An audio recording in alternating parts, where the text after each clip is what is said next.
पाण्याचे टाके आहेत मोठेच्या मोठे, हौद आहे हौद, आणि ते दरवाजाच्या बरोबर समोर कोरून घेतले. त्याचं एकमेव कारण होतं की सगळं करून सरी जर आपण शत्रूला अडवू नाही शकलो तर हा दरवाजा ओपन करायचा आणि वरच्या पाण्याच्या टाक्याला सुरुंग लावायचा आणि फोडायचा. सगळं पाणी या दरवाजामध्ये येणार आणि अख्ख्या शत्रूला घेऊन या कड्यावरून खाली येणार त्या पाण्याच्या झोताने. काय डोकवतं बघा. आपल्याला फक्त बाहुबली बघून असं वाटलं की त्यांनी धरण फोडलं आणि शत्रू वाहून गेले, पण आपल्या या गड किल्ल्यांवर येऊन बघा की महाराजांनी काय घडवले 38 वर्षामध्ये, काय बनवून ठेवलेलं आहे. हे सगळं पिक्चर मधलं नाहीये, कुठली कल्पना नाहीये, सत्य इतिहास आहे आपला. हा आपला इतिहास आहे, आपल्या पूर्वजांचे दगड कोरलेले ते, हे बघणं गरजेचं आहे. आणि हे सगळं करत असताना तुम्ही विचार करा की या गडापर्यंत, म्हणजे हे अभिमानाने सांगावं वाटतं की आजपर्यंत महाराजांनी हा गडाचं बांधकाम म्हणजे हिरोजी इंदळकरांनी केल्यापासून आज तागात शत्रू इथपर्यंत कधीच आला नाही. ही अभिमानाची गोष्ट. कधीच आला नाही. तुम्ही बाकीच्या गड किल्ल्यांच्या वास्तू बघा किंवा रायगडावर या महादरवाजा कधी तोफगोळा पडला नाही, शत्रू कधी येऊन लढला नाही, पण वेळेप्रसंगी याच दगडांनी रायगडाची सुरक्षा केली आणि या 2 बुरुजांना एक विशिष्ट नाव महाराजांनी ठेवलं. याला जय नाही. आपण तर माणसं होतो, आपली बारसं होतात, पण महाराजांनी या दगडांची सुद्धा बारसं केलेली आहेत प्रत्येकाची. जय हे विष्णूचे द्वारपाल आहेत. तुम्ही जर विष्णू हे जे देव जर पाहिलं तर त्याचे जे द्वारपाल आहेत म्हणजे सुरक्षा रक्षक, हे जय आणि विजय आहेत. आणि तेच या उंबरठ्याच्या आतमध्ये विष्णू पद होतं, महाराजांचं सिंहासन होतं, बरोबर की नाही. हिंदवी स्वराज्याचं तख्त होतं आणि त्या तख्त्याचे 2 द्वारपाल म्हणजे जय आणि विजय होते. म्हणून महाराजांनी या 2 बुरुजांना ते नाव ठेवलं. आणि ते भले आज दगड असतील पण आज 350, 400, पावणे 400 वर्ष होत आली, आजही या रायगडाची सुरक्षा करतात. हा दगड आहे ना, दगड मी खोटं नाही सांगत, फक्त स्पर्श करून पहा, तुम्हाला असं वाटेल की आपल्या पूर्वजांनी आपल्याला हाताला स्पर्श केलाय. त्याला फक्त खडबडीत नाहीये ते, तो तुम्हाला सांगतो की हा आपला इतिहास आहे, हा तुमचा इतिहास आहे, माझ्या पूर्वजांचा इतिहास आहे. हा दगड सांगत असतो. चकचकणाऱ्या पांढऱ्या संगमरवर मधला ताजमहल खूप लोकांना आवडतो कारण तो प्रेमाचा प्रतीक आहे, पण शौर्याचं प्रतीक हे माझे काळे दगड आहेत जे माझ्या राजांनी माझ्या पूर्वजांनी घडवले. हा माझ्यासाठी अभिमान. आणि हेच सांगण्यासाठी आपण एवढा जीवाचा आटापिटा केलाय. असा हा महादरवाजा. तुम्ही आता नगरखान्यात गेलात तिथे 5 हत्ती पायाखाली आहेत. 5 म्हणजे आदिलशाही, मुघलशाही, निजामशाही, बिदरशाही, याच्या 5 शाया होत्या, त्या सगळ्या पायाखाली तुडवलेल्या आहेत. म्हणजे यांच्या उरावर बसून हिंदवी स्वराज्याची राजधानी उभारली. हे महाराजांनी सांगितलं. किती शत्रू होते त्यावेळेला विचार करा. महाराजांच्या 38 वर्षाच्या आयुष्यात का शत्रू कमी होते का? छत्रपती संभाजी महाराजांच्या काळात शत्रू कमी होते का? 4ही बाजूनी शत्रू होते. बरं, शत्रूपेक्षा सगळ्यात मोठं वैर होतं आपल्या स्वतःच्या माणसांचं, आणि हे सगळं आपल्यालाच खात होतं.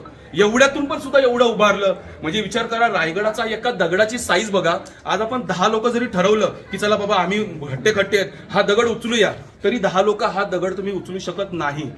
याचं कारण आहे की पूर्वीच्या काळातल्या ज्या पाथरवटांनी किंवा ज्या कारागिरांनी हे दगड घडवले गवंड्यांनी, ते स्वराज्याशी प्रामाणिक होते. ते पैशासाठी नव्हते, लक्षात ठेवा.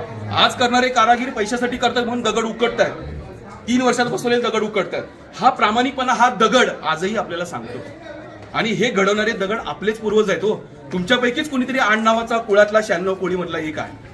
असं नाहीये की महाराजांनी हे यांनीच केलं आणि ते त्यांनीच केलं आणि हे भोसल्यांचाच दरवाजाने भोसल्यांचाच किल्ला, असं नाहीये.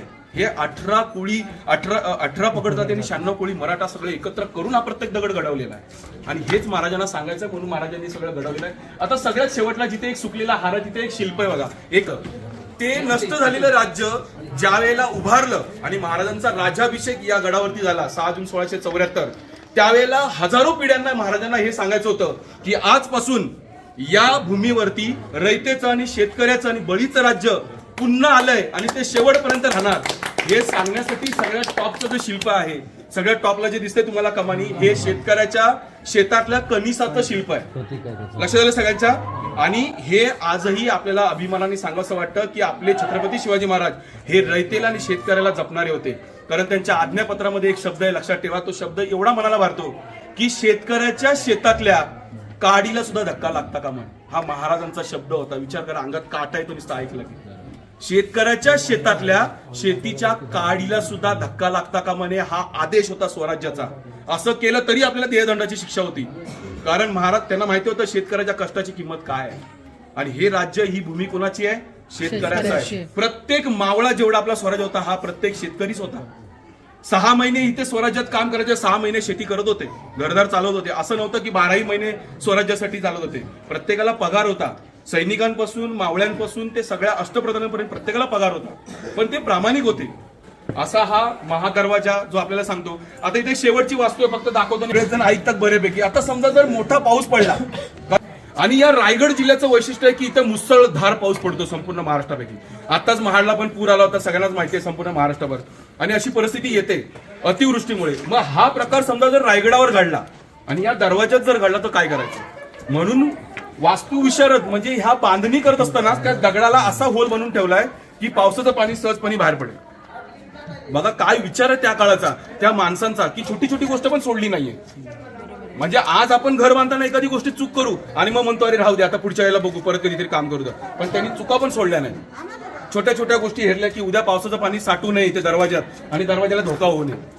एवढ्या बारीक सारीक गोष्टी हेरलेल्या असा हा महादरवाजा आज 450 वर्ष झालं आपलं रक्षण करतोय. आणि आपल्याला हा अभिमान पाहिजे की आपल्या रायगडाचं, छत्रपती शिवाजी महाराजांचं, जिथे आपण गल्ली बोळा शहरात नाव घेतो, त्या राजाची पावलं इथे लागलेत. सगळ्यांनी नतमस्तक व्हावं आणि मगच आतमध्ये यावं.